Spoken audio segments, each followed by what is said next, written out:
Welcome back to the Manager's Seat. My name is FM Llama. I've been playing Football Manager for nigh on 3 decades, but still, occasionally, you find a little feature in the game that you did not know was available, and that has just happened to me in my save, and today, I'm going to show you exactly what it is. Now, apologies if I do go on to show you a feature that you'd already discovered. It was certainly new to me. At the very least, it will give you the opportunity to leave either a sarcastic or a passive-aggressive comment. And let me show you what this feature is, because if you've not seen it, like me, it might just be a game changer for you. But so you can appreciate why finding this feature has been such a big deal for me, let me give you the background to the save that I'm currently doing over on my own YouTube channel.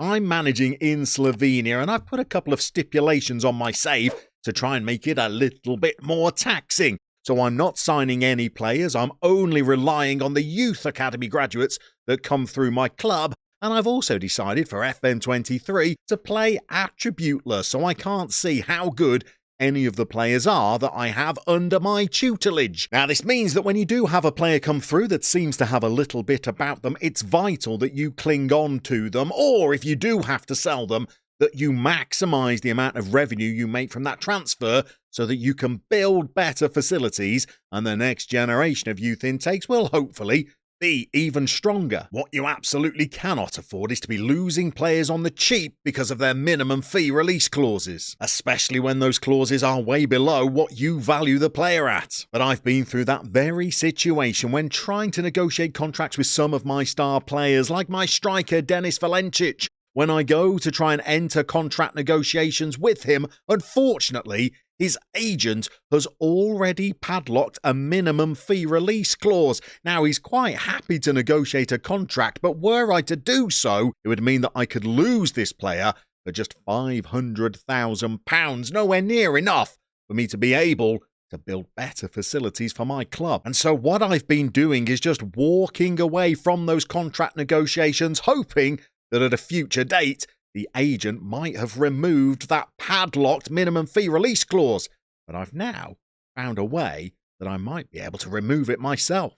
But the best thing about this feature is that it is not a cheat or an exploit. I wouldn't use it if I thought that it was. It's a regular feature of the game, but just one that I wasn't aware existed until I happened upon it by accident when I was offering contracts to many players in my squad over the course of a couple of days in-game. And I clicked on a player and went to offer them a contract without realising that I'd already had talks with that player the day before and they had broken down. But when you play forward a day with a player whose contract talks have stalled, rather than being able to offer them another contract, you get this option that says resolve the contract talks with the agent, which brings up a dialogue box with some different options that you can discuss with the agent. I never knew that this feature was there the day after failed contract talks, and one of them is to contest the talks with the agent and tell them that you thought that they were a little inflexible when they were discussing terms with you the day before. Now, they may agree with you, they may not, but when I clicked on it, the agent backed down and said, perhaps you were right, I was being a little bit inflexible. Let's see whether we can negotiate terms now. And when you go back to the contract, you can indeed enter contract negotiations with the player again. And when you get through to being able to discuss wages and terms with them, the minimum fee release clause is still there, but it's no longer padlocked. And this means that I was able to successfully negotiate a new contract for one of my star youngsters.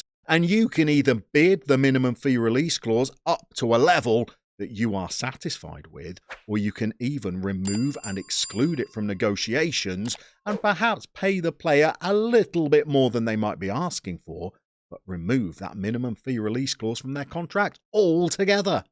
Now, I'd actually had this problem with a couple of my players. In fact, one of them had even asked for a transfer because they were unhappy about unsuccessful contract talks, but I did not want to commit to a contract that had a low minimum fee release clause in. Little did I know, if I'd have just gone back to their agent a day later, I could have clicked on that resolve contract negotiations, tell the agent that I thought they were being a little bit unflexible. It might be that sometimes the agent disagrees with you, but I haven't seen that option yet.